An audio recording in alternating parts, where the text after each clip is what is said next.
আমার জীবন থেকে 2টা বছর নষ্ট করে দিয়েছেন। আমি কখনো আপনার জন্য শান্তিতে ক্লাস করতে পারিনি, ক্লাস থেকে বের করে নিয়ে আসছেন। আমি কখনো ফ্রেন্ডদের সাথে ঠিকভাবে আড্ডা দিতে পারিনি, সেখান থেকেও নিয়ে আসছেন। ইম্পর্টেন্ট কথা বলবেন, তাই না? একটা ছেলেকে 2টা বছর অপেক্ষা করানোর পরে তার হাতে বিয়ের কার্ডটা ধরায় দিচ্ছেন, এটা ইম্পর্টেন্ট কথা? বলেন, তাকায় আছেন কেন? বলেন না। কথা বলেন না, তাকাচ্ছেন কেন? ইম্পর্টেন্ট কথা। একদম sorry sorry sorry uncle. Uncle, আমি এখানে কোনো সিন ক্রিয়েট করতে আসি নাই। আমি জাস্ট আসছি ইম্পর্টেন্ট কথাটা শোনার জন্য। আমি ইম্পর্টেন্ট কথাটা শুনে আঙ্কেল চলে যাবো, আমি ডিস্টার্ব করবো না প্লিজ। আপনি কি চান এখানে একটা সিন ক্রিয়েট হোক?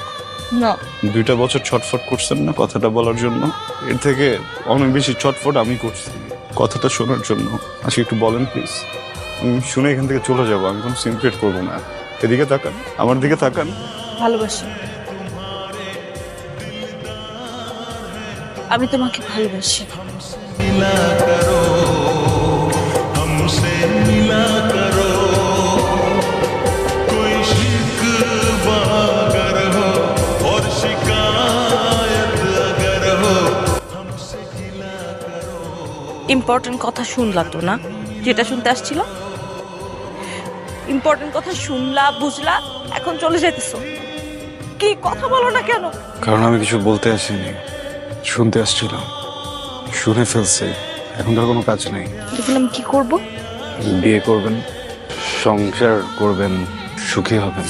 এত স্টুপিড তুমি, মাথায় বুদ্ধি নাই, কিছু বুঝো না?